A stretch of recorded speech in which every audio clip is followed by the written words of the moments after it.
Growing up, I was practically glued to the third generation of Pokemon games. However, as an adult, I haven't had much of a reason to go back for them.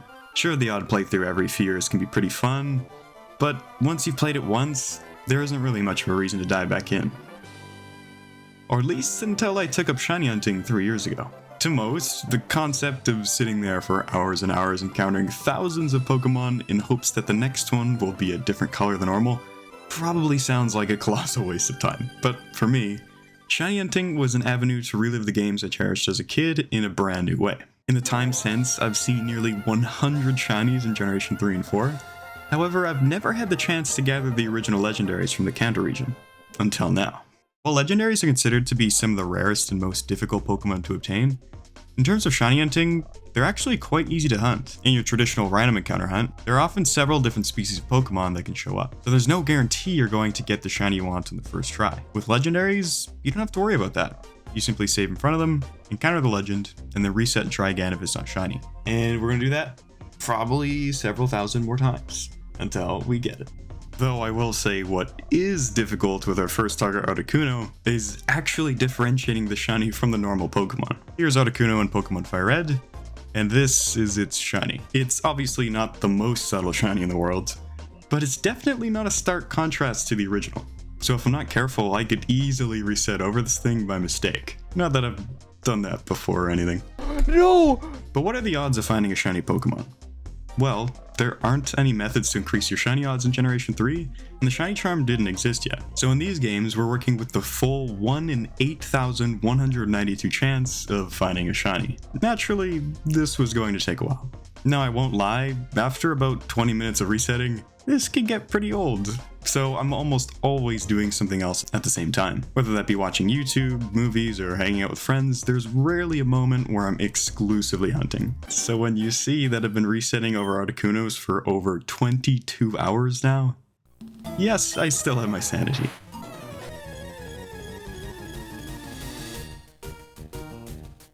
Shiny Articuno!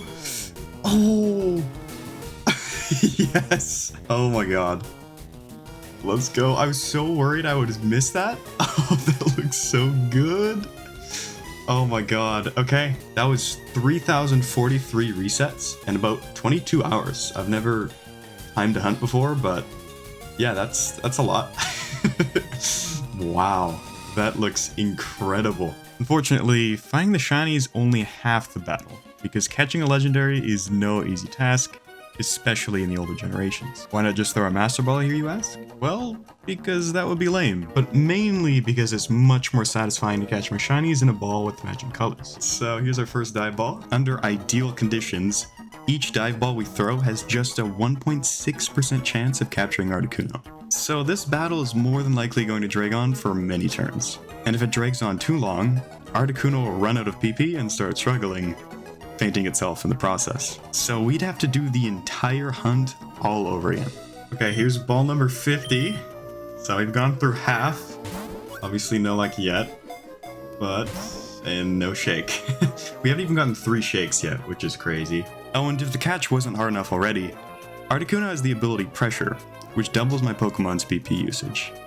So Spore, the move I used to put it to sleep, is depleting much faster than usual. I brought with me a couple of items to replenish my moves, but not enough to get us through 100 balls. In fact, at this point, I had already gone through all but one of these items. Soon, we'll have to just rely on Paralysis, which brings our odds down to only 1.2% per ball.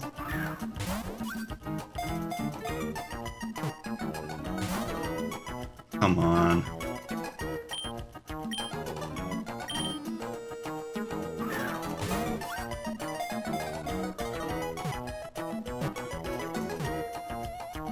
Yes! Yes! Oh, I was getting so nervous. Okay, we got it. Yes, dude. Oh, we did it. No nickname for now. I will probably do that later. For now, we are saving.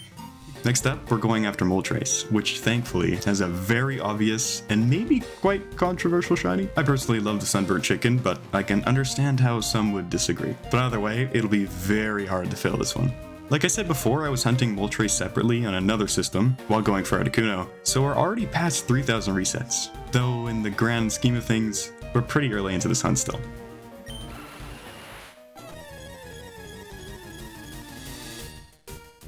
Shiny Moltres! Oh my god! Oh my god! That's insane! I didn't think it'd be that fast. That was only what? That looks good. Wow. That was only like under 3 hours since the last one. Oh no, I can't do math. That's like 5, but that's okay. Let's catch it. That's so sick. We're almost done with the birds. Just one more. Wow, that's just insane. Yeah, the luck's been good. Now we just gotta catch it in the right ball. There isn't a pink ball in Gen 3, so we're going to try and catch Moltres in a Premier Ball, which I think is the next best thing. Unfortunately, as with the last capture, the ball does not increase our odds of success whatsoever. So we're working with the same odds as before.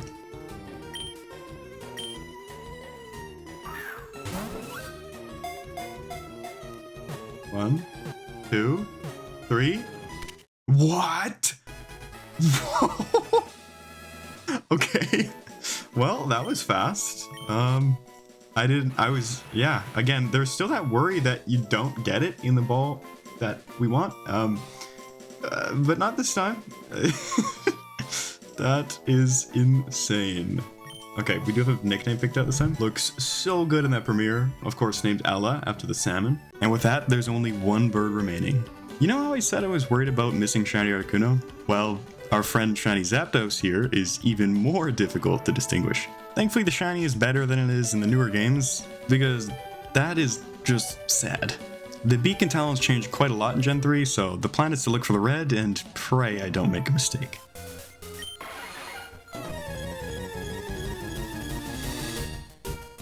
Shiny Zapdos! What? Oh my god. 764! I have all the birds! I shouldn't say that yet, but I have seen all the birds. 27 hours, 50 minutes, and 764 resets. It took me, I think it was 22 to see the first, and then we've seen the other two in 5. I had about 660 resets on Zapdos when Moltres shined, so this is only 100 resets after the last one. I noticed that so quick. I was staring, looking for the red. No troubles identifying that. Yeah, I had nothing to worry about. Okay, as always, we're gonna next turn we're gonna Spore, and then we start throwing luxury balls for this one. And we hope we get it. If I could get 3 for 3, I would be so happy. Yeah, not a like insane shiny, I won't lie, but I do like it. I think the red looks really nice. It goes a little bit darker. The yellow, it's lightly toasted. I like it. This is such a bad example of shiny hunting. You don't get them this fast. This is not normal. So if you were thinking about getting into it, not that you shouldn't, but just don't expect them this quick. I found all 3 in, I think, just about the odds of getting 1, like around 8192. Okay, I've got a bad feeling about this one. I don't know why, but I don't know if we're getting a luxury.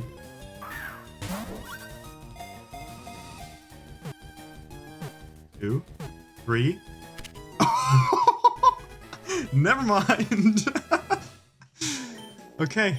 I don't have a nickname for this yet. I'm saving. We have every legendary bird. Also caught so fast. This is not an easy catch, but I'm making it look so easy. Next up is Mewtwo. With how absurd our luck has been thus far, I figured we'd have to pay up for this next one. So I decided to hunt Mewtwo with 2 different systems at the same time. However, I'll only be showing the one game that eventually gets Mewtwo, so if you're wondering why the counter goes up by 2 each reset, that's why.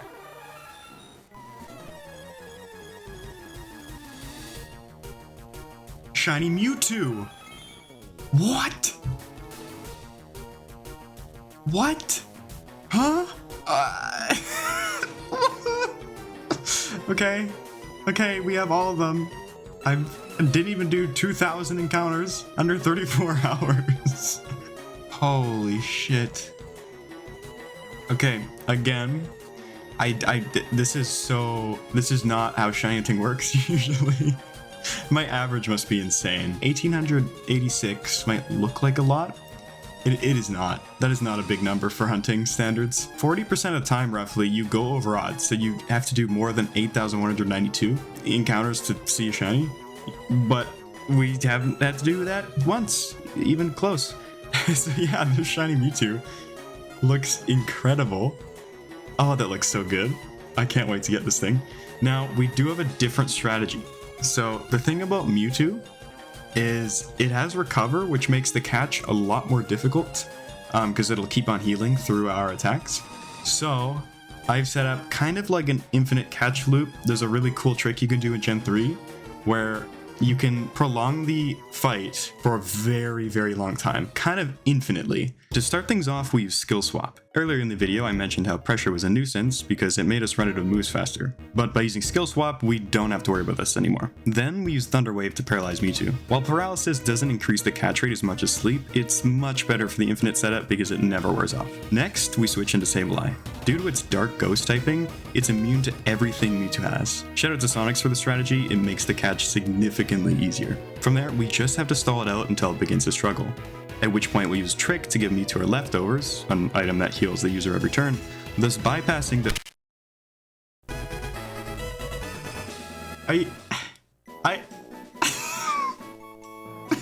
I went through so much trouble. What? That's not likely at all. I think I used, again, like 12 balls. What? What? I look so stupid. I look so dumb.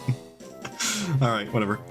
Nickname, not now. All 4 shiny Kanto legends caught after a total of 9,385 resets in just 34 hours. I quite frequently go over 10,000 encounters for a single shiny. So to get 4 in that same amount is ridiculous. Anyway, here's shiny Mewtwo. Holy shit. But we're not done yet. With all the shiny legendaries in my possession, all that's left is to hunt for the mythical Pokemon of the Kanto region, Shiny Mew.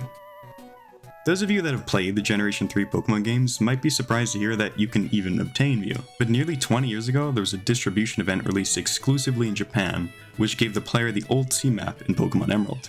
With it, the player can sail to Faraway Island and encounter Mew. Of course, this event never made it to North America, and since I'm a few years late to this event, the only way I was getting to Faraway Island was if I got some external help.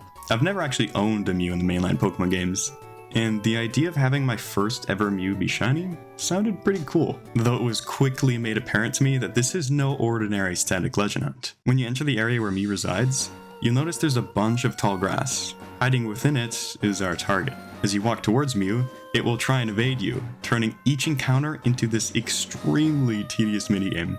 Having to spend a minute tracking down Mew every time to see if it's shiny didn't sound like fun. Thankfully, there's a way to manipulate Mew's position to encounter it consistently. By entering the forest on the left tile, you have to head straight up until you're just in front of the tall grass, turn right and run below the flower, then straight up to Mew.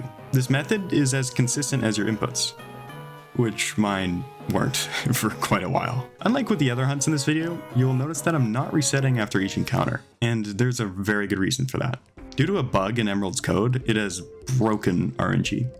And without getting into the details, barring some tedious workarounds, you cannot reset for a shiny Pokemon in this game. Instead, we run away from you, exit, and then re-enter the forest to see our target once again. Thankfully, the only Hone game with broken RNG just so happened to allow the legends to respawn. While it looks identical, it will indeed be a different Mew every time with different stats, and of course, a new chance for it to be shiny. As you can see, this hunt was fairly tricky to get the inputs down every time, so it demanded much more attention than the previous ones. While I was predicting this hunt to go well over the odds of finding a shiny to make up for our incredible luck so far, I was really hoping it wouldn't.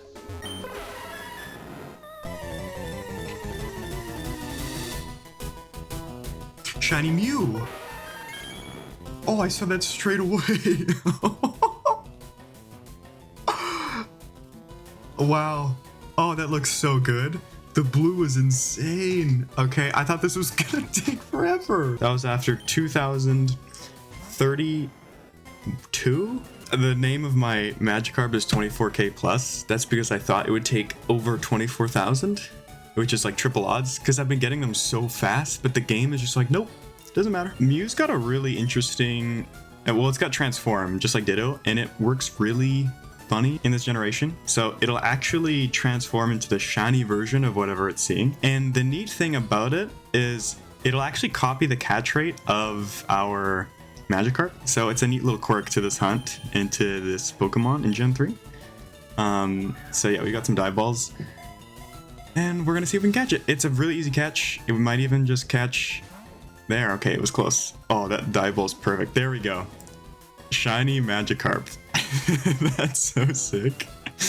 Oh, that's awesome. Yeah, so really neat. It doesn't do that in the other gens. I think it will only transform into the exact copy of the other Pokemon. So dive ball might just catch outright here, because it now has Magikarp's catch right, which is like the easiest in the game. So we have a very good chance of just getting it. And we got it. There we go. Shiny Mew. Oh my god. I thought for sure this was going to take forever, but it didn't. The shiny Mew. Holy shit. No nickname yet. We're going to worry about that later. I'm going to save. I can't believe we have every single legend and mythical in Kanto. I think I've done these 50 hours in 2 weeks. I don't know why I'm so lucky, but I am not complaining. Here's our shiny Mew. It's got timid, which actually I think is a quite good nature for this thing. Plus speed is nice. And then we can use it again to see the back sprite as well if we transform. And shiny Mew. Oh, dude, that back sprite is immaculate. It looks so good. All right, transform. And now we're shiny shove it. Such a cool quirk of this gen. Thank you all for watching. If you'd like to see more shiny hunting content, feel free to subscribe. I'll likely make some more hunting videos in the future, and if you'd like to hang out and see one of these shinies live, then consider stopping by my Twitch channel. We hunt very frequently over there. Thanks for watching. I'll see you next time.